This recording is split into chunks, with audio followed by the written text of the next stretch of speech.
আমি তাড়াতাড়ি করে 3 পিস পরে রান্নাঘরে গেলাম। অনেক কাজ পড়ে আছে। আমার ফুপু শাশুড়ি রীতিমতো কাজের লোকদের মতো আমাকে হুকুম জারি করেই যাচ্ছে। আমিও তার কথা মতো সবগুলো কাজই সেরে ফেললাম। এরপর নাস্তা বানানো শেষ হলে সে আমাকে বলল, শোনো, নাস্তাটা পরে খেও, আগে তুমি পুরো ঘরটা মুছে ফেলো। বলে রাখা ভালো, তাদের বাড়িটা ছিল ডুপ্লেক্স বাড়ি। এত বড় বাড়ি মুছতে গেলে তো পুরো রাত হয়ে যাবে। বিয়ের আগে ঘটক বলেছিল ওই বাড়িতে অনেক চাকর বাকর আছে, আমার একটা কাজও করতে হবে না, আমি শুধু হুকুম করব।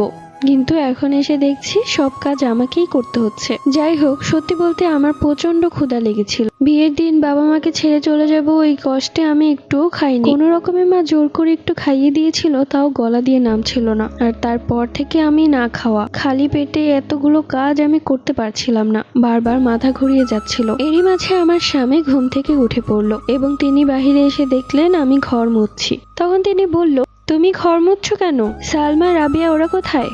তখন আমার ফুপু শাশুড়ি এসে বললেন, আরে বিয়ে উপলক্ষে ওরা ছুটি নিয়েছে, আর দেখ ঘরে কি ময়লা জমে গেছে। এখন ওরা কবে আসবে না কবে আসবে কে জানে, আর এত সুন্দর বাড়ি ময়লা রাখা তো ঠিক হবে না। তাই আমি তোর বউকে বললাম যে তোমার যদি কষ্ট না হয় তাহলে তুমি একটু ঘরটা মুছে দাও। তখন তোর বউ তো বললো যে কোনো কষ্ট হবে না। এই কথা শুনে সাইফুল আমার দিকে তাকিয়ে বলল, ফুপু, এটা শোভা পায় না, ও এই বাড়ির নতুন বউ, ও আমার বউ, ও আমার বাড়িতে একটা কাজও করবে না, ওকে এই বাড়িতে কাজ করার জন্য আনিনি, আপনি বরঞ্চ ওদেরকে ফোন করে নিয়ে আসুন। এরপর আমার স্বামী আমাকে হাত ধরে সেখান থেকে নিয়ে এলো, টেবিলে বসালো আর খাবার বাড়তে বাড়তে বলল, আই এম সো সরি তাকনিয়া, কাল রাতে আমি এত পরিমাণ টায়ার্ড ছিলাম যে কি বলবো। তার উপর আমার বন্ধুরা মিলে আমার সাথে একটু দুষ্টুমি করেছিল, আমাকে কি খাইয়ে দিয়েছিল যে আমার মাথায় ঘুরছিল পুরো। কখন এসে ঘুমিয়ে গিয়েছি আমি নিজেও জানি না। কিন্তু চিন্তা করো না, আজ রাতে আমাদের বাসর হবে।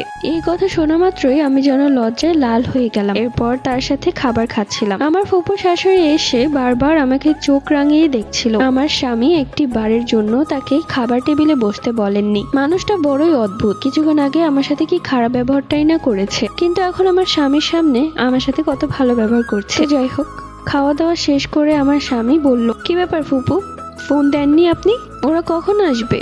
আর বিয়েতে কেউ ছুটি দেয় নাকি? ওদেরকে তো 2টা ঈদে ছুটি দেওয়া হয়, তাহলে আবার ওদেরকে বিয়েতে ছুটি দিয়েছেন কেন? আরে বাবা, তুই আমাকে ভুল বুঝছিস, আমি তো একদমই ওদের ছুটি দিতে চাইনি। ওরা এত বেশি জোর করছিল, আমাকে পরিমাণ হুমকি দিচ্ছিল যে বিয়েতে ছুটি না দিলে নাকি কাজ করবে না। হোয়াট?